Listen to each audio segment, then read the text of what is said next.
If in 2026 a defense aspirant comes to me and asks, how should I prepare for CDS or NDA exam, and your inspiration is completing 6 to 12 k NCRT, doing newspaper every single day, studying for 8 to 9 hours a day, Lanka lag jayegi, exam clear nahi hoga. Clearing exam without strategy might be true 1 to 2 years ago.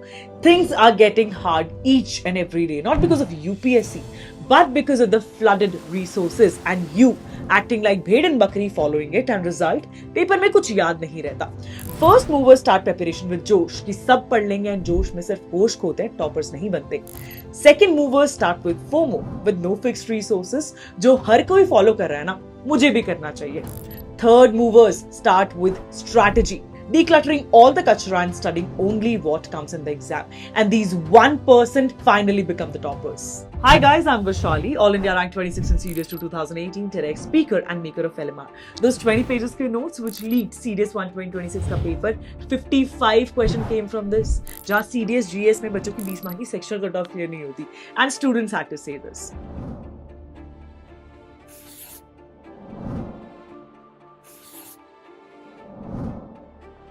In current affairs, more than 6 current affairs came from this 100 current affair wali video. My crash course students cleared exam with 1 month preparation, जिनका 3rd या 4th attempt था, saying कि ma'am मेरी CDS की महाभारत में you acted like Krishna.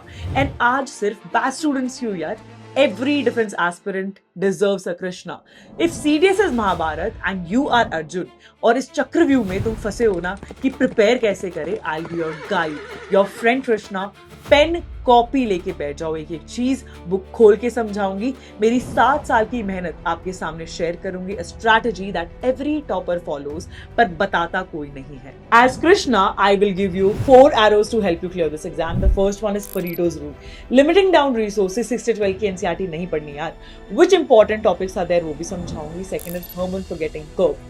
Self study के time सबसे बड़ा इशू ये है कि पढ़ते समय लेकिन याद कुछ नहीं रहता. There is a scientific time table, I tell you how to use this. You can download it from the inside SSB Telegram channel. The third is limiting the resources to do multiple revision, and fourth is spaced revision and active recording. कुछ समझ नहीं आया? It's okay. This video is to explain the very same thing. Also, before we move ahead, there's a big announcement for Insight SSB Pagloos. CDS NAG batch is starting on 30th June. I know you're बेहद excited to join it because जब से अपनी batch के enrollments हमने close की थी, every student had been talking कि ma'am we also deserve a chance to become the part of the best batches जहाँ मुझे इस पूरे ocean of resources में जो important है सिर्फ वो पढ़ाया जाएगा. If you are at level 0, this is all you need. Your selection is my responsibility. अब हम सबसे पहले डिस्कस करेंगे what is important in which subject. मैंने ना पूरा एनालिसिस कर लिया है using previous year question, and I personally use this Oswald book. I've been using it since past 3 years because बहुत अच्छी है यार. It is absolutely accurate. And for all those who are doing self study, please tension मत लो यार. I'm starting with धमाकेदार initiatives on Telegram and YouTube. Telegram join कर लेना. I will share my notes and study routine जो मैंने follow किया था when I got All India Rank 26 in 2 months. अगर ये सब कर लिया, 2027 का जो ज्वाइनिंग लेटर है ना वो तुम्हारे हाथ में होगा. एल्स रिग्रेट करना कि काश मैम की बात जो है ना वो मैं ध्यान से सुन लेता. तो क्या बोलते हो, शुरू करें? How to win the war and get your name in the UPSC list. Let's begin. First of all I discuss the most important topics of each subject. जैसे ज्योग्राफी NCERT में क्या पढ़ना है, साइंस NCERT में क्या पढ़ना है, लक्ष्मीकांत में से क्या पढ़ना है. I will tell you those 20% topics जहाँ से 80% एग्जाम आता है. ठीक है. आखिरी में मैं आपके साथ एक स्ट्रैटेजी डिस्कस करूंगी. This will be a personalised strategy completely dependent upon your strengths. ऐसा नहीं है कि मेरी ऑल इंडिया रैंक 26 है तो तुम्हें वही फॉलो करना है जो मैंने किए जो subjects. Not at all. It will be dependent upon आपके कौन से फेवरेट सब्जेक्ट्स हैं. तो अभी के अभी कमेंट करो. एक तो GS में आपका क्या एम है कि 40+ है, 50+ है, या फिर इंग्लिश की अगर मैं बात करूँ 70+, 80+, क्या एम है. दूसरी चीज़, 3 वो सब्जेक्ट्स जो आप पढ़ना चाहते हैं पर्सनली कि आपका फेवरेट है, जैसे ज्योग्राफी हुआ, पॉलिटी हुआ, साइंस हुआ, क्या आप पढ़ना चाहते हैं your self. Please mention that ताकि आखिरी में you should be clear about this is what you want, and इसका आपको फिर रिप्लाई करना है जैसे ही मैं आपको ये स्ट्रैटेजी एक्सप्लेन करूँगी. ठीक है. अब आ जाते हैं important topics of each subject. Of course मैंने ये लिखे हैं, लेकिन मैं आपको ये भी बताना चाहती हूँ कि मैंने इसे फाइंड आउट कैसे किया, so that while you are preparing for this exam आपका दिमाग एकदम क्लियर होना चाहिए अबाउट द फैक्ट कि यार ये जो स्ट्रैटेजी है this is the best strategy and it is followed by the people with the mind set of becoming a topper. ठीक है। तो मैंने टॉपिक्स कैसे फाइंड आउट किए यार, I did nothing different, I just followed the previous year question. अब आप बोलोगे मैम मैं भी फॉलो करता हूँ, लेकिन आप उसको उस तरीके से नहीं देखते हो यार जैसे कि एक टॉपर देखता है। जैसे अगर मैं बात करूँ प्रीवियस ईयर क्वेश्चंस, आप लोग क्या करते हैं यूजुअली उसे क्वेश्चन सॉल्विंग के लिए यूज़ करते हैं at max, end of course करना भी चाहिए, लेकिन फर्स्ट आपका काम होना चाहिए टू फाइंड आउट कौन से इंपॉर्टेंट टॉपिक्स है। जैसे कि आप देखेंगे 10 बार अगर पेपर हुआ है 5 साल में, मतलब हर साल आपने देखा होगा ना 2 बार पेपर होता है, तो ये वाला जो क्वेश्चन है 7 बार रिपीट हो चुका है। This comes from rock. ये क्वेश्चन जो सॉइल वाला है, this has been repeated 6 times, and lake वाला क्वेश्चन तो बार बार रिपीट होता है। सो ये हो गए important topics along with this. जैसे क्लाउड से बहुत ज़्यादा क्वेश्चन आता है एक्सेट्रा। सो इस तरीके से मैंने ये सारे के सारे इंपॉर्टेंट टॉपिक्स लिखे, एंड ओजोन हो, फेरल सेल हो, classification, now I know what comes in the examination, ठीक है। लेकिन सिर्फ जो आता है उसको एकदम से हमें समझ आ गया ये आता है, तो ऐसा नहीं है that I will become the topper, not at all. I need to understand इसे कौन सी बुक से भी कंप्लीट करना है। 6 से 12 की एनसीईआरटी बिल्कुल नहीं करनी, आखिरी में बुक लिस्ट डिस्कस करूंगी, लेकिन उससे पहले मैं डिस्कस करना चाहती हूँ कि इसको पढ़ना कैसे है, जो भी बुक मैं आपको बताने वाली हूँ, ठीक है। अब यहाँ पर कुछ चीज़ें रहेंगी फॉर द बैच स्टूडेंट्स, जैसे जो भी अग्नि और नाग बैच वाले स्टूडेंट्स हैं उनके लिए कुछ इन्फॉर्मेशन रहेगी, कुछ इन्फॉर्मेशन उन बच्चों के लिए रहेगी जो सेल्फ स्टडी कर रहे हैं। तो प्लीज़ अपने हिसाब से जो भी मैं तुम्हें चीज़ें बता रही हूँ उन चीज़ों को लिखते हुए जाना, ठीक है। द फर्स्ट थिंग इज, चाहे आप बैच वाले हो नॉन बैच वाले स्टूडेंट हो, आपके पास एक मैप बुक होनी ज़रूरी है। जो अग्नि बैच वाले बच्चे कंप्लीट कर चुके हैं ज्योग्राफी, आपने नोटिस किया होगा जब हमने बैच में ज्योग्राफी कंप्लीट की थी हमने कैसे किया था, मैप्स के थ्रू किया था ना। इससे क्या होता है, एक पिक्टोग्राफिक मेमोरी जो है वो डेवलप होती है, ठीक है। और क्वेश्चंस कैसे आ रहे हैं आजकल कि नॉर्थ से साउथ, जो अगर आप गए तो आप माउंटेन रेंजेस जो हैं आपने जो जो क्रॉस की उसको लगाओ क्रोनोलॉजिकल ऑर्डर में, या फिर लेक्स के बारे में क्वेश्चन आ जाएगा, या ट्रॉपिक ऑफ कैंसर कहाँ से पास होती है। ऐसे क्वेश्चंस आने लग गए हैं आजकल एग्जामिनेशन में। तो जब तक आपकी पिक्टोग्राफिक मेमोरी नहीं होगी, it's not gonna help you out. The second thing is, there are certain images and graphs and डब्बाज विद इन द एनसीईआरटी जहाँ से सबसे ज़्यादा क्वेश्चन रिपीट होते हैं और आप सब लोग इसको मिस आउट करते हो। I will tell you ahead exactly what it is. And the next thing is note making. Note making के लिए मैंने क्या किया था, हर सब्जेक्ट में थोड़ा अलग चीज़ की थी। जैसे ज्योग्राफी फॉर मी, बिकॉज मैं बहुत सारे डायग्राम्स भी देखती थी, मैप्स वगैरह भी थे, तो इस रीज़न की वजह से मैंने एनसीईआरटी में ही अपने नोट्स बनाए थे रिविजन करने के लिए, ठीक है। So what I used to do is, immediately मैंने नोट्स नहीं बनाए, मैंने सबसे पहले फर्स्ट रीडिंग करी as per to what all are the important topics. ये सारे के सारे टॉपिक्स जो थे ना, ये मैंने अच्छे से इन बुक से पढ़े। That was the first thing मैंने पढ़ाई की। उसके बाद उसी दिन मैं क्वेश्चंस लगाती थी, और वो भी सिर्फ प्रीवियस ईयर क्वेश्चन। आपको यहाँ पर कोई भी और चीज़ की ज़रूरत नहीं है, अभी बताऊंगी प्रीवियस ईयर क्वेश्चंस को भी कैसे यूज़ करना है, ठीक है। उसके बाद मैंने जैसे ही क्वेश्चंस लगाए, मुझे समझ आ गया कि अच्छा जो मैंने पढ़ाई की है वर्सेस प्रीवियस ईयर क्वेश्चन में क्या पूछा जा रहा है। तो मेरे को जो चीज़ लग रही थी यार ये भी मैंने यूजलेस पढ़ी है, तो उस चीज़ को भी मैंने अवॉइड करना शुरू कर दिया आगे। और आखिरी में जब मैंने 2-3 बार रिविजन कर ली, प्रीवियस ईयर क्वेश्चंस लगा लिए, तब मैंने बैठ के नोट्स बनाए। और ये नोट्स कुछ इस तरीके से नजर आए। They were so short and crisp and questions were coming exactly from here. अब जैसे मैंने आपको बताया, previous year question is the best source for question practice, ठीक है। ऐसा मैंने आपको क्यों बोला, बिकॉज जैसे ही आप एक टॉपिक कंप्लीट करते हो, अब एसएससी सीजीएल में अलग टाइप के क्वेश्चन आएंगे, ठीक है, आपके एफकैट में अलग टाइप के आते हैं, सीडीएस में अलग आते हैं, तो आपको पता कैसे चलेगा कि एग्जैक्टली आपको क्या पढ़ने की जरूरत है। इसीलिए उसी दिन जिस दिन आपने वो टॉपिक किया, आपको पक्का से प्रीवियस ईयर क्वेश्चन करने ही करने हैं। अब देखो, जो भी बैच वाले स्टूडेंट्स हैं, मैंने एक नया इनिशिएटिव स्टार्ट किया है। I have started the initiative of decode the UPSC trap. अब यूपीएससी बहुत ही टिपिकल लैंग्वेज यूज करके बच्चों को ट्रैप करने की कोशिश करता है, इसी वजह से नेगेटिव मार्किंग बहुत ज़्यादा बच्चों की बढ़ जाती है, इवन दो उन्होंने वो टॉपिक बहुत अच्छे से पढ़ा होता है, ठीक है। सो मैंने क्या किया है, जो भी ट्रैप्स जो मेंशन्ड है, तो रीड ऑप्शंस केयरफुली, और मैंने डिस्क्लेमर दे दिया कि यार ये चीज़ों का ध्यान देना है, ठीक है। तो इस तरीके से आपकी क्वेश्चन प्रैक्टिस होगी अगर आप नाग बैच में हो। नाग बैच का टाइम टेबल जो है वो 26 से स्टार्ट हो रहा है। 25 जो है that is the initiation date, जब हम लोगों ने इनटेक स्टार्ट किया। 26 से आपकी क्लासेस शुरू हो जाएंगी, ठीक है। तो this is exactly how we are doing things in the batch. Now whoever is not the non batch person, ठीक है। ये जो चीज़ें टेलीग्राम पे हो रही है, टेलीग्राम पे आपका एक खुद का ग्रुप है नाग और अग्नि बैचेस का, ठीक है। बहादुर batch, POP batch for NDA, सबके अपने अपने ग्रुप्स हैं। अब जो भी नॉन बैच स्टूडेंट है, बहुत ध्यान से सुनना, आपको क्या करना है, आपको कोई भी प्रीवियस ईयर क्वेश्चन बुक उठानी है। जैसे मैंने आपको ओसवाल की बताई थी, उसका लिंक नीचे डिस्क्रिप्शन बॉक्स में है, ठीक है। तो ओसवाल वाली बुक उठा लो, या फिर तुम्हें अगर प्रिंट आउट लेना है ऑफ द यूपीएससी पेपर, आप वो ले लो। बट वहाँ पर क्या इशू है ना, वहाँ एक्सप्लेनेशन नहीं होगी, तो that can become a little problematic for all of you कि यार मुझे समझ नहीं आ रहा है। सो इफ़ यू वांट कोई भी बुक ले लेना, पर एक बुक होनी ज़रूरी है। ऑल्सो मैं टेलीग्राम पे भी टॉपिक वाइज यूजुअली क्या कर रही हूँ आजकल, सिर्फ क्वेश्चन जो है वो डाल रही हूँ। तो आप इनसाइट एसएसबी भी फॉलो कर लोगे ना, वहाँ पर भी आपको टॉपिक वाइज कुछ क्वेश्चंस जो हैं वो देखने को मिल जाएंगे। ठीक है, आ गई बात समझ। तो this is the use of previous year questions. अब आ जाते हैं नेक्स्ट चीज पे, दैट इज कि कौन से वो डब्बाज है जो बहुत जरूरी है। मैं आगे साइंस में भी बताऊंगी, साइंस में भी बहुत इंपॉर्टेंट डब्बाज हैं।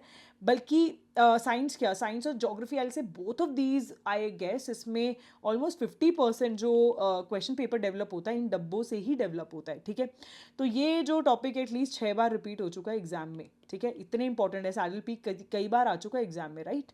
तो ये वाले डब्बाज आप सब करते चलेंगे जो भी सेल्फ स्टडी कर रहे हैं। जो बैच वाले बच्चे हैं उनके लिए मैंने एक 5 से 6 पेजेस की ये एक बुकलेट रेडी करी है जिसको एनसीईआरटी डब्बा सीरीज बोलते हैं। जैसे आपका ये सब्जेक्ट कंप्लीट होगा, I will give you this डब्बा सीरीज। इसमें आपके सारे डब्बे होंगे वो एनसीईआरटी के इंपॉर्टेंट वाले।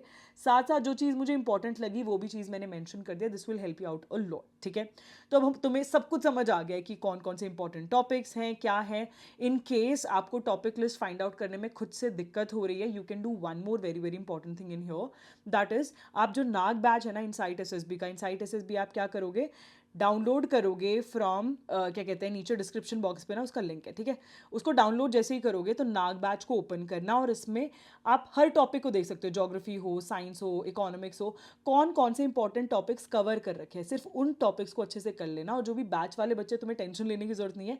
जैसे कि आप देख सकते हो मुश्किल से 10 मिनट की वीडियो, 39, 36, तो हमने सिर्फ इंपॉर्टेंट एरियाज कवर करें हैं। Usually people take 2 hours to complete these topics and I feel that is wastage of time. यार इतना टाइम नहीं है हमारे पास, बहुत सारी चीज़ें पढ़ने के लिए। हमें इंग्लिश भी तो पढ़नी है यार, कहाँ है इतना टाइम अपने पास। ठीक है, और जैसे ही आपकी ज्योग्राफी कंप्लीट होगी तो आपको ज्योग्राफी की एलएमआर मिल जाएगी, आपकी एलएमआर क्लासेस स्टार्ट हो जाएंगी।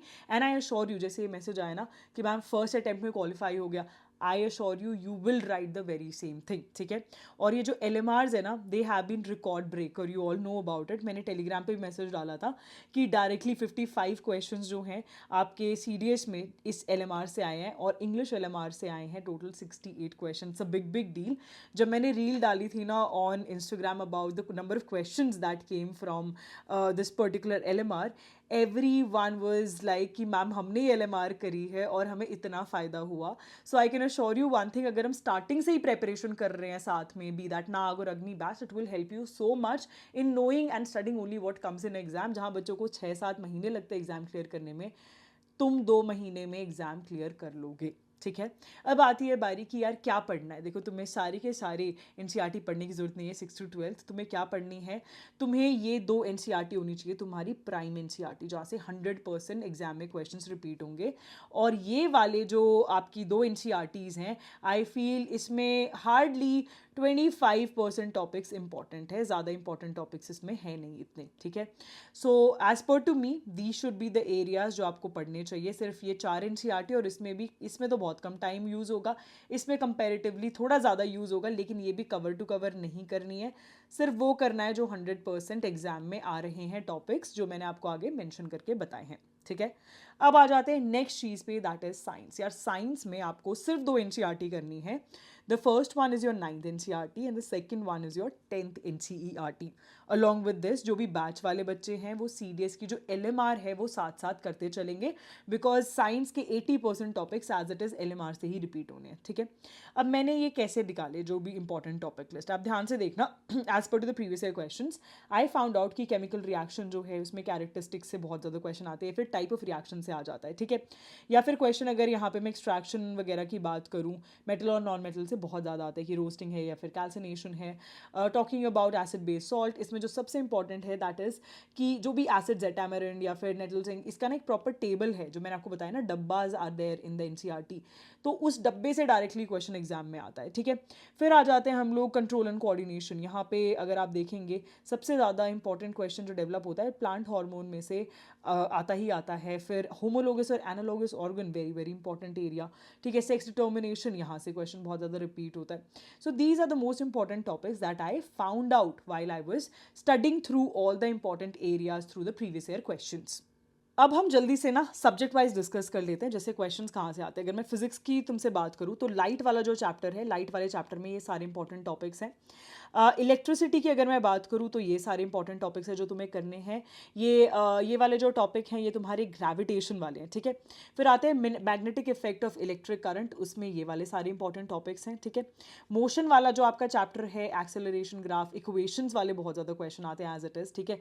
यूनिफॉर्म सर्कुलर मोशन जो है यहाँ से बहुत क्वेश्चन आते हैं। And then talking about work and energy, ठीक है, वहाँ से काइनेटिक एनर्जी वाले जो क्वेश्चन हैं, पोटेंशियल एनर्जी, उसके एग्जाम्पल्स। पोटेंशियल एनर्जी में मेजरली जो क्वेश्चन है ना न्यूमेरिकल बेस्ड आ रहे हैं, ठीक है। पावर में जैसे P is equals to work upon time, तो यहाँ से बहुत ज़्यादा न्यूमेरिकल्स डेवलप हो रहे हैं, ठीक है। उसके बाद एको हुआ, रेवर्बरेशन हुआ, सोनार हुआ, ये तो फेवरेट टॉपिक है ऑफ CDS एंड NDA। आ गई बात समझ। Also you ask me lot of time कि मैम नोट्स कैसे बनाने, जैसे मैंने आपको ज्योग्राफी में बताए थे, in the same way science में नोट्स कैसे बनाने। देखो these are known as the cheat codes, okay. इसको मैंने कैसे डेवलप किया, मैंने एक सिंगल पेज पे सारे के सारे most important areas as per to NCERT and as per to the previous year questions मैंने डेवलप कर लिए। हर एक सब्जेक्ट को ऑलमोस्ट 20 पेजेस में कंपाइल किया, कुछ इस तरीके से। Let me show you something as it is cheat code, that is जो हमने CDS 1 2026 के लिए डेवलप किया था। See the number of questions that came in CDS 1 2026 just from the cheat codes. ये सारे questions as it is cheat code में से आए and every one was shocked. They were like ma'am 20 pages में आपने पूरी की पूरी फिजिक्स कवर कर रखी है, एक पेज पे एक टॉपिक है। तो आपको भी नोट्स ऐसे ही बनाने हैं जहाँ से डायरेक्टली क्वेश्चन आते हैं, जैसे कि इलेक्ट्रिकल कॉम्पोनेंट से आ रहे हैं, and this is based absolutely upon these particular topics and previous year questions, ठीक है। नेक्स्ट हम लोग आ जाते हैं केमिस्ट्री में। केमिस्ट्री में क्या क्या इंपॉर्टेंट है, बहुत ध्यान से देखना। अगर मैं बात करूँ तुमसे स्टेट्स ऑफ मैटर की, स्टेट्स ऑफ मैटर में सब्लिमेशन, डेपोजिशन हुआ, इवेपोरेशन, कंडेंसेशन हुआ, एलॉयज हुआ, लिखते चलो, ठीक है। टिंडल इफेक्ट हुआ, या फिर एग्जाम्पल ऑफ कोलॉइड्स, ये वाला क्वेश्चन बहुत ज़्यादा आता है। सेपरेशन वाले एरिया में से इवेपोरेशन हुआ, सेंट्रीफ्यूगेशन हुआ, ठीक है, सब्लिमेशन, क्रोमेटोग्राफी, डिस्टिलेशन, ये वाले क्वेश्चंस बहुत ज़्यादा डेवलप होते हैं, ठीक है। फिर हम लोग आ जाते हैं एटम्स में। एटम्स में कहाँ से क्वेश्चन आते हैं, डाल्टन्स एटमिक थ्योरी हुई, atom and molecule, electronic configuration, यहाँ से बहुत ज़्यादा क्वेश्चन जो हैं वो डेवलप होते हैं, ठीक है। फिर आ जाते हैं हम लोग pH स्केल वगैरह, ये वाले क्वेश्चंस हुए, indicators, NaOH and important compounds of it, natural acids, ये आते हैं हमारे एसिड एंड बेस में से, ठीक है। फिर आ जाते हैं कैरेक्टरिस्टिक्स ऑफ केमिकल रिएक्शन, ठीक है। यहाँ से अगर मैं बात करूँ, ये है केमिकल रिएक्शन वाला टॉपिक, ठीक है। केमिकल रिएक्शन में इन वाले एरिया से क्वेश्चंस आते हैं, ठीक है। फिर हम आ जाएंगे metal and non metal. Metal और नॉन मेटल में अगर मैं आपसे बात करूं तो सबसे इंपॉर्टेंट चीज़ जो है दैट इज़ एक्वारेजिया, यहाँ से बहुत ज़्यादा क्वेश्चन आते हैं। रिएक्टिविटी, एम्फोटेरिक ऑक्साइड्स, यहाँ से you will see lot of questions repeating. फिर हम आ जाते हैं आखिरी चीज़ पे, that is carbon and its compound. इसमें कहाँ से क्वेश्चन आते हैं, एल्केन, एल्कीन, एल्काइन, ठीक है। यहाँ से बहुत सारे क्वेश्चंस डेवलप होते हैं। आई होप केमिस्ट्री क्लियर हो गई है। नेक्स्ट हम लोग आ जाएंगे बायोलॉजी पे, ठीक है। बायोलॉजी में अगर आप देखेंगे तो जो क्वेश्चंस डेवलप होते हैं, एक तो फर्स्ट ऑफ ऑल सेल में सेल मेम्ब्रेन हुई, या फिर वेरियस ऑर्गेनेलीज हुए, टाइप ऑफ सेल हुए, मियोसिस और माइटोसिस हुआ, यहाँ से क्वेश्चन आता है, ठीक है। फिर हम बात करेंगे टिश्यूज़ में कैसे क्वेश्चन आते हैं। टिश्यू में आ जाएंगे कि मेरिस्टेमेटिक टिश्यू के रिगार्डिंग क्वेश्चन आ जाएगा कि एपिकल है, या फिर इंटर कैलरी है, या फिर लेटरल है, ठीक है। परमानेंट टिश्यू में आपसे सिंपल के बारे में पूछ लेंगे, या फिर कॉम्प्लेक्स जो टिश्यूज़ है उसके बारे में पूछ लेंगे। अगर मैं आपसे बात करूँ एनिमल टिश्यूज़, इसमें आपसे लोकेशन, एपिथेलियल है या कनेक्टिव है, एडिपोज है, या फिर which kind of it is, muscular tissue है, नर्व सेल है, ऐसे क्वेश्चंस बहुत ज़्यादा डेवलप होते हैं आपके एनिमल टिश्यू से, ठीक है। उसके बाद हम लोग बात करेंगे फोटोसिंथेसिस। फोटोसिंथेसिस में कैसे आते हैं, प्रोसेस एंड इक्वेशन, लिखते चलो यार, मिस आउट मत करो, ठीक है। फोटोसिंथेसिस से आपसे जो है प्रोसेस एंड इक्वेशन वाला क्वेश्चन आ जाएगा। रेस्पिरेशन वाला क्वेश्चन आ जाएगा अबाउट द ब्रेक डाउन, कि किस तरीके से ग्लूकोज ब्रेक डाउन होती है। हार्ट वाला क्वेश्चन बहुत इंपॉर्टेंट है, BP, लिम्फ, कैपिलरी एक्शन, यहाँ से बहुत क्वेश्चन आते हैं। फिर हम बात करेंगे ह्यूमन ब्रेन। ह्यूमन ब्रेन में जो बहुत सारे रैंडम फैक्ट्स हैं, मिसलेनियस फैक्ट्स, वहाँ से बहुत क्वेश्चन आते हैं। ह्यूमन ब्रेन में you will also see a lot of question coming from reflex action, geotropism वाले जो क्वेश्चंस हैं, या फिर यू विल ऑल्सो सी, अगर प्लांट हार्मोन्स की मैं आपसे बात करूँ तो उसमें ऑक्सिन और जिबरेलिन्स वाले क्वेश्चन बहुत सारे आते हैं, ठीक है। फिर रिप्रोडक्शन की अगर मैं आपसे बात करूँ, रिप्रोडक्शन में क्वेश्चन कहाँ से आते हैं, मिसलेनियस फैक्ट्स आपसे पूछ लेंगे, जैसे कि एग्जाम्पल ऑफ फिजन पूछ लेंगे, फ्रैगमेंटेशन पूछ लेंगे आपसे, ठीक है, रीजनरेशन पूछ लेंगे। फिर टिश्यू कल्चर से भी काफ़ी क्वेश्चन आते हैं, स्पोर फॉर्मेशन से आते हैं, ठीक है। हेरिडिटरी से भी, as you all are very much aware, Mendel के लॉज तो इतने ज़्यादा इंपॉर्टेंट है, वहाँ से क्वेश्चन आते हैं। सेक्स डिटर्मिनेशन जो भी मैंने आपको बताया था, होमोलोगस एनालोगस ऑर्गन्स, ठीक है। सबने लिख लिए सारे important points. So you will see all of these questions coming directly from these topics only in the examination, ठीक है। इन द सेम वे अगर आप देखोगे तो चीट कोड्स जो हैं मैंने किसके डेवलप किए थे, बायो के भी किए हुए हैं, फिजिक्स, केमिस्ट्री, हर एक चीज़ बहुत प्रॉपरली कवर्ड है। This will help you out immensely, ठीक है। और अगर आप चीट कोड नोट्स जो हैं, अगर आप सेल्फ स्टडी कर रहे हो और आपसे ना वो 1 पेजर नोट्स नहीं बन पा रहे, बिकॉज आखिरी मोमेंट पे यार आपके पास ना 15-20 पेजेस होने चाहिए हर सब्जेक्ट के, क्योंकि अगर तुम कंपाइल करोगे ना तभी भी 100 पेजेस हो जाएंगे। तुम सोच के चलो, तुम एक सब्जेक्ट के 150 पेजेस के नोट्स बना के बैठे हुए हो, तो तुम 500 पेजेस कैसे पढ़ोगे यार इतने सारे सब्जेक्ट्स के, ठीक है। So I will suggest you should go for के ना, ये जो चीट कोड नोट्स हैं ये एनडीए, सीडीएस, सीएपीएफ किसी भी यूपीएससी एग्जाम के लिए यूज़ हो सकते हैं। अगर आप ज्योग्राफी देखोगे टोटल 29 पेजेस में पूरी की पूरी ज्योग्राफी खत्म है, and this will assist you a lot in getting good marks, ठीक है। नेक्स्ट हम डिस्कस करेंगे करंट अफेयर्स, ठीक है। Current affairs are very very important and you know me as a current affair queen, there is reason to it. अगर आप देखोगे मेरे पास कुछ ऐसे मैसेजेस आए थे इमीडिएटली आफ्टर द एग्जामिनेशन कि मैम गैट का पूरा पेपर इंग्लिश का हो या फिर करंट अफेयर्स का, वो आपने लीक कर दिया एज इट इज़ एलएमआर और यूट्यूब की वीडियो से ही आया था। तो एग्जैक्टली आपको करंट अफेयर्स में क्या करना है, लेट मी टेल यू, ठीक है। फर्स्ट ऑफ ऑल मैं आपके मंथली करंट अफेयर्स रिलीज करती हूँ। आप नोटिस करोगे ये सिर्फ आधे घंटे 30 मिनट्स की वीडियो होती है, दैट इज़ इट। और जो बच्चे मेरे करंट अफेयर सीरीज को फॉलो करते हैं, this is the kind of messages that came in that the hacker is back, OG ma'am is back again with a banger, only teacher is going to help us clear the exam, ठीक है। Because जो current affairs है मैं पूरे एक महीने के सिर्फ 30 मिनट्स की वीडियो में कंप्लीट करती हूँ। जैसे मार्च वाला है आपका, ठीक है, ये आपका CDS 2 2026 और NDA 2 2026 के लिए मैंने बनाना शुरू करा है, ठीक है। सो अब आप इसका पार्ट 1, पार्ट 2, पार्ट 3, पार्ट 4 आते हुए देखोगे। So all these current affairs are to be done from monthly current affairs, directly यहीं से क्वेश्चन रिपीट होंगे। और उसके बाद मैं रिविजन कराने के लिए क्या करूँगी, मैंने लास्ट टाइम 100 और ये 50 करंट अफेयर्स वाली 2 वीडियो रिलीज़ की थी, इफ़ यू कैन सी। और इन्हीं 150 करंट अफेयर्स को मैंने LMR न्यूज़पेपर की फॉर्म में डाला था, and you will not believe 50% current affairs came directly from these 2 videos, जहाँ पर आपको 6 महीने की करंट अफेयर्स करनी पड़ती है। तो मेरा सजेशन है करंट अफेयर्स के लिए सिर्फ और सिर्फ मेरी यूट्यूब फॉलो कर लेना, that is all you will need. और एक डिफेंस की मैं जो करंट अफेयर्स की वीडियो डालती हूँ जिसमें स्टैटिक और करंट अफेयर पूरा कवर कराती हूँ, ये देख लेना, दैट इज़ इट। और मैं आपको एक और बहुत ही इंपॉर्टेंट इन्फॉर्मेशन देना चाहती हूँ। बच्चों का प्यार इतना बढ़ गया था न्यूज़पेपर के लिए कि मैंने सोचा that I will release absolutely free of cost क्या, newspaper for defense aspirants. This newspaper will be for CDS, NDA, CAPF हुआ, आपका FCAT एग्जाम हुआ, and let me show you something. मैंने अप्रैल वाला ऑलरेडी डेवलप कर लिया है, and this is gonna come for all of you. And can you imagine the number of pages, देखो total 9 pages दिख रहे हैं। फर्स्ट पेज तो आपका फ्रंट पेज ही हो गया, टोटल 8 पेज में आपकी पूरी अप्रैल की करंट अफेयर कंप्लीट है, और इससे बाहर क्वेश्चंस नहीं आएंगे। I can tell you this with guarantee. जो तुम वेस्ट कर रहे हो ना अपना टाइम इधर उधर, कुछ मत करो, सिर्फ ये कर लो, and this will be a banger. Exam में क्वेश्चंस यहीं से आएंगे, and you will come and thank me exactly like these students, I guarantee you. आ गई बात समझ?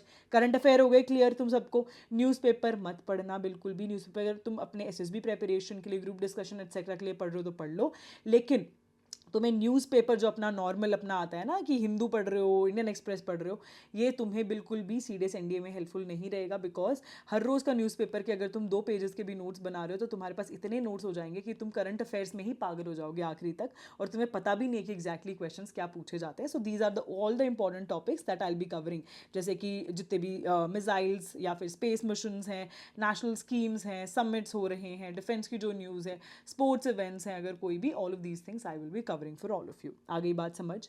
नेक्स्ट हम लोग मूव करेंगे विद इंडियन पॉलिटी। बहुत ही ध्यान से सुनना। अभी तक Indian polity wasn't very very famous because पिछले 2 साल से कुछ खास क्वेश्चंस आ नहीं रहे थे, बट यूपीएससी बीइंग यूपीएससी मुझे पता था कि ऐसा पक्का होगा एकदम से 2 साल बाद अपनी इंपॉर्टेंस दिखा देगा यूपीएससी की, लो भाई polity here it is for you. तो मैंने क्या किया था, जो भी पेपर प्रोडिक्शन के अकॉर्डिंग मैं जो भी चीज़ें निकालती हूँ, तो मैंने ऑलरेडी पॉलिटी की भी इस बार एलएमआर बच्चों को दी थी, ठीक है, कि आई टोल्ड देम कि यार नहीं आ रहे बट प्लीज़ कर जाना, हाई चांसेस इस बार पॉलिटी तुम्हें देखने को काफ़ी ज़्यादा मिलेगी। And can you imagine, polity came as it is from the whole LMR and batch वाले स्टूडेंट्स वर सो हैप्पी कि मैम आप डे 1 से हमें पॉलिटी इतने अच्छे से करा रहे हो कि डायरेक्टली क्वेश्चंस आ गए। So I want one thing from all of you, जो भी मैं तुम्हें इंपॉर्टेंट टॉपिक्स बताऊंगी जल्दी जल्दी वो सारी चीज़ें लिखते हुए जाओ, ठीक है। सबसे पहले हम बात करेंगे प्रियम्बल। प्रियम्बल जो है उसमें जैसे कि 42nd अमेंडमेंट हुई, type of state, US bill of right and objective resolution, ये वाले क्वेश्चन अच्छे से कर लेना। स्केड्यूल में 1st से 12th स्केड्यूल बहुत इंपॉर्टेंट है, लैंग्वेजेस बहुत ज़रूरी है जिसमें बेसिकली अमेंडमेंट्स जो लैंग्वेजेस के देखे गए हैं वो वाले सारे, ठीक है। डिवीजन ऑफ पावर उसकी list, salaries, anti defection, panchayat and जो म्यूनसिपल जो अमेंडमेंट या फिर उसकी लिस्ट है, ये वाले क्वेश्चंस बहुत इंपॉर्टेंट हो जाते हैं। फिर आ जाते हैं जितने भी इंपॉर्टेंट केसेस है जैसे कि केशव नंदा या फिर यूनियन केस हुआ, ठीक है। फिर रीऑर्गेनाइजेशन ऑफ स्टेट्स, ये बहुत ज़्यादा इंपॉर्टेंट है, आर्टिकल 1 से लेकर 4 तक रीऑर्गेनाइजेशन ऑफ स्टेट्स है, ठीक है। सो वो देख लेना। साथ के साथ committee, chronological order of all these things, जो भी रीऑर्गेनाइजेशन ऑफ स्टेट हुआ था, और special status of the states, ये बहुत ज़्यादा ज़रूरी है, स्पेशल स्टेटस, ठीक है। लिख रहे हो ना, लिख लो भाई प्लीज़, नहीं तो जो भी बच्चे लिख नहीं रहे हैं अभी जाके इनसाइटिस भी जो ऐप है उसमें बैच ओपन करके जो जो इंपॉर्टेंट टॉपिक्स है वो देख लेना एक बार, ठीक है। और मैं इंटरनल भी तुम्हें टॉपिक्स बता रही हूँ इस वीडियो के अंदर क्या है, तो लिख लोगे तो ज़्यादा बेटर रहेगा। फिर आ जाते हैं फंडामेंटल राइट्स, जैसे कि आर्टिकल 12 से लेकर 35 you all no fundamental rights है, तो उसमें जो भी रिट्स हुई during emergency, what happens with the fundamental rights, ये वाले क्वेश्चन आते हैं। फिर डीपीएसपी में क्वेश्चन कैसे आ जाएंगे, क्लासिफिकेशन की, गांधीयन है, सोशल है या लिबरल है। फंडामेंटल ड्यूटीज़ में कैसे क्वेश्चन आ जाते हैं, नेशनैलिटी पे, प्रोटेक्शन पे, ब्रदरहुड, एजुकेशन, ये वाले जो आपके क्वेश्चन हैं वो बहुत डेवलप होते हैं फंडामेंटल ड्यूटीज़ में। फिर आ जाते हैं पार्लियामेंट। पार्लियामेंट में जो सबसे इंपॉर्टेंट चीज़ है दैट इज़ इम्पीचमेंट हुई, पावर्स हुए, बिल्स हुए। मनी बिल सबसे इंपॉर्टेंट है बिल में, मैं आपको बता देती हूँ, money bill is the most important one. फिर डिफेक्शन के रिगार्डिंग क्वेश्चन आ जाता है, कंडीशन, मेजॉरिटी या फिर अमेंडमेंट मेकिंग, ये लिख लो, majority and amendment making, star mark कर लो, ये वाला क्वेश्चन बहुत ज़्यादा रिपीट होता है अमेंडमेंट मेकिंग वाला, ठीक है, तो स्टार मार्क दिस थिंग। फिर आ जाते हैं सेशन ऑफ पार्लियामेंट, ठीक है, जैसे उसमें क्यूआर होता है या फिर 0 आवर होता है। बजट वाले क्वेश्चन बहुत ज़्यादा आते हैं, उसके स्टेजेस, जो बजट की स्टेजेस है ना वो बहुत ज़्यादा इंपॉर्टेंट है, यहाँ से काफ़ी क्वेश्चन पूछे जाते हैं। केसेस ऑफ डिसोल्यूशन, कमिटीज़ में जैसे पीएसी हुई या एस्टिमेट्स कमेटी हुई, पब्लिक सेक्टर अंडरटेकिंग, यहाँ से क्वेश्चंस बहुत ज़्यादा आते हैं। फिर आ जाते हैं हम इंपॉर्टेंट बॉडीज़ पे, जैसे कि अटॉर्नी जनरल, कैग, ठीक है, ये वाले सारे इंपॉर्टेंट एरियाज़ हैं। फिर आते हैं supreme court, high court, tribunal, इसमें क्वेश्चंस कहाँ से आते हैं, eligibility, writs, oath and removal, ठीक है। फिर हम बात करेंगे गवर्नर। गवर्नर में एलिजिबिलिटी हुई, एक्सेप्शंस हुए, ये वाले क्वेश्चंस। एंड मिसलेनियस की अगर मैं आपसे बात करूँ, मिसलेनियस जो बहुत इंपॉर्टेंट टॉपिक्स है उसमें आते हैं, एक तो आपका इमरजेंसी हुआ, ठीक है, basic structure of constitution, important articles में जैसे Hindi language etcetera, okay, making of constitution या फिर GST, NITI Aayog, anti defection, तो ये वाले आपके मिसलेनियस के इंपॉर्टेंट टॉपिक्स हैं। आ गई बात समझ। पॉलिटी में सबको सब चीज़ें क्लियर हो गई हैं, बैच वालों तुम्हें टेंशन लेने की ज़रूरत नहीं है। जो जो इंपॉर्टेंट टॉपिक्स मैंने मेंशन किए, लक्ष्मीकांत यार 100% नहीं पढ़नी है, अगर तुम 100% पढ़ने लगे 2 महीने तुम्हें लक्ष्मीकांत को समझने में लग जाएंगे, आई बात समझ। तो please don't go ahead with reading the whole Laxmikanth. जो बैच वाले हो तुम लोगों को क्या करना है, तुम लोगों को सिर्फ और सिर्फ वो लेक्चर जो है ना 30-30 मिनट के, 25-25 मिनट के, वो कर लेना, उसमें सारे इंपॉर्टेंट टॉपिक्स कवर है। सोच के देखो एलएमआर से ज़्यादा कंटेंट है वहाँ पर। अगर बच्चा बोल रहा है कि एलएमआर से डायरेक्टली क्वेश्चन आए तो तुम ये सोचो तुमने अगर बैच से कंप्लीट कर लिया, you will need nothing more than that. आ गई बात समझ। नेक्स्ट जो चीज़ है that is history and economics. Oh my god ma'am, I fear the most out of these subjects. पर मैं आपको एक बात बोलूँ, अगर तुम इसे छोड़ के जाओगे तो बहुत पछताओगे। कई बार क्या होता है कि साइंस के क्वेश्चंस नहीं है, जैसे CDS 1 2024 था, ठीक है, उसमें क्या हुआ था, साइंस इतनी टफ आ गई थी कि पूछो मत। जैसे कि अभी देखा गया था NDA 1 2026 में, साइंस वॉज सो टफ कि लो भाई करके दिखाओ तुम लोग questions, and that is how you get scared कि ओ माई गॉड मैं तो साइंस ही पढ़ के गया था, मेरा तो पेपर हो गया ख़त्म, ख़राब हो गया एकदम। सो इसलिए मैं आपको एक चीज़ बोलूँगी कि हमको कोई भी सब्जेक्ट छोड़ के नहीं जाएंगे, हम सिर्फ इंपॉर्टेंट टॉपिक्स एटलीस्ट करके चले जाएंगे कि बाय चांस ऐसा हुआ कि दूसरा सब्जेक्ट जैसे ज्योग्राफी टफ आ गया, साइंस टफ आ गया या पॉलिटी टफ आ गया, तो हम ईजिली एटलीस्ट हिस्ट्री और इकोनॉमिक्स से मार्क्स गेन कर पाए। इकोनॉमिक्स की अगर मैं बात करूं, आप एक चीज़ नोटिस करोगे, बच्चों को 2 साल 11th और 12th लग जाती है to understand economics and it is one of the most toughest subjects. तो आप क्या सोच रहे हो, आप 2 महीने में पूरी इकोनॉमिक्स कर लोगे? नहीं हो पाएगी यार। इकोनॉमिक्स में हमें बहुत ही स्ट्रैटेजिकली काम करना पड़ेगा। दैट इज़, हमें पता है इकोनॉमिक्स के 50% जो क्वेश्चन हैं वो डिपेंडेंट है बजट वगैरह पे। जो ये वाले क्वेश्चन आते हैं आपने देखे होंगे ना, कि देखो लास्ट टाइम जो, अगर मैं आपसे बात करूँ, दिस इज CDS 2 2025 का पेपर, डायरेक्टली बजट के ही 3 क्वेश्चंस आए हुए हैं, ठीक है। फिर बहुत सारे गवर्नमेंट स्कीम वाले क्वेश्चंस आते हैं, या फिर बहुत सारे ऐसे क्वेश्चन आते हैं जो बिल्कुल करंट अफेयर बेस्ड क्वेश्चन होते हैं। तो 50% ये वाले जो क्वेश्चन है ये तो मैं तुम्हारे करंट अफेयर्स के थ्रू करा दूंगी, और एक इकोनॉमिक्स की आपकी लास्ट मिनट रिविजन की वीडियो डलेगी, उसमें मैं आपके कवर करा दूंगी। आई बात समझ? और रिमेनिंग जो टॉपिक्स है जो इंपॉर्टेंट है वो ये वाले हैं जो हर बच्चा कर सकता है। इन केस आपका इकोनॉमिक्स बैकग्राउंड रहा है, go ahead with reading the whole economics, but the ones who did not have economics in their 11th and 12th, please सिर्फ और सिर्फ नेशनल इनकम, GST वाले जो टॉपिक्स है उसको अच्छे से कर लेना, डिमांड सप्लाई अच्छे से पढ़ लेना, unemployment and inflation, RBI, budget, ठीक है, और इंपॉर्टेंट डेफिनेशन एंड टर्मिनोलॉजी। बस ये टॉपिक्स करके चले जाना, ताकि इकोनॉमिक्स अगर ईजी आ गई आप उसे सॉल्व करके आ सके। एंड जो बैच वाले बच्चे तुम लोगों के लिए मैंने सिर्फ और सिर्फ, मैंने बिल्कुल कोर ऑफ इकोनॉमिक्स नहीं कराई है, सिर्फ वो एरियाज कराए जहाँ से तुम आराम से 70% मार्क्स स्कोर कर लो, बिकॉज 30% तो किसी भी बच्चे से वो सॉल्व नहीं हो पाएंगे अनटिल अनलेस आपने 11th या 12th में ये इकोनॉमिक्स नहीं पढ़ी है। आ गई बात समझ? नेक्स्ट हम बात करेंगे history. History is that one subject जो PhD वाला बच्चा भी है ना, वो भी बोलेगा कि मैम हिस्ट्री क्या गजब आई है, I am not able to solve even 60% of the history. ये तो PhD वालों की बात कर रही हूँ। तो तुम तो बिल्कुल इनिशिएटर हो इस वाली सिचुएशन में, बिल्कुल इनिशियल स्टेज पे खड़े हो। तो आपको कौन से एरियाज पे फोकस करना है? देखो रिसेंटली जो ट्रेंड है वो कुछ इस तरीके से चेंज हो रहा है कि जैसे अगर कोई सत्याग्रह या फिर कोई ऐसी चीज़ हुई है, नॉन कोऑपरेशन मूवमेंट हुई है, उसके रिगार्डिंग क्वेश्चन कैसे पूछ रहे हैं। ऐसे नहीं पूछेंगे कि गांधी जी ने क्या किया, जो बहुत नेम्ड लोग हैं उनके रिगार्डिंग कम क्वेश्चन आएंगे। ऐसे पीछे नाम आ जाएंगे जो तुम बोलोगे यार ये तो हमने कभी सुने भी नहीं है, these were also the ones जो कि फ्रीडम फाइटर्स थे, ठीक है। या फिर आपसे उसके पीछे के रीज़न पूछ लेंगे। तो बहुत ज़्यादा इन डेप्थ क्वेश्चन डेवलप होने लग गए when it comes to your history. तो हिस्ट्री में ये इंपॉर्टेंट टॉपिक्स हैं, इन एरियाज़ को थोड़ा अच्छे से कर जाना। बेसिकली ये टॉपिक लिस्ट ही है आइडली, जो मेजर इंपॉर्टेंट टॉपिक्स हैं।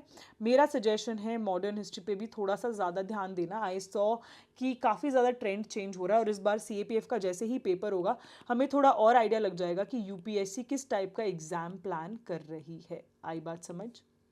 फिर आ जाते हैं हम नेक्स्ट चीज़ पे, focus topics for CDS 2 2026 as per to the changing pattern that we have seen. एक तो computer science has started coming up in the examination.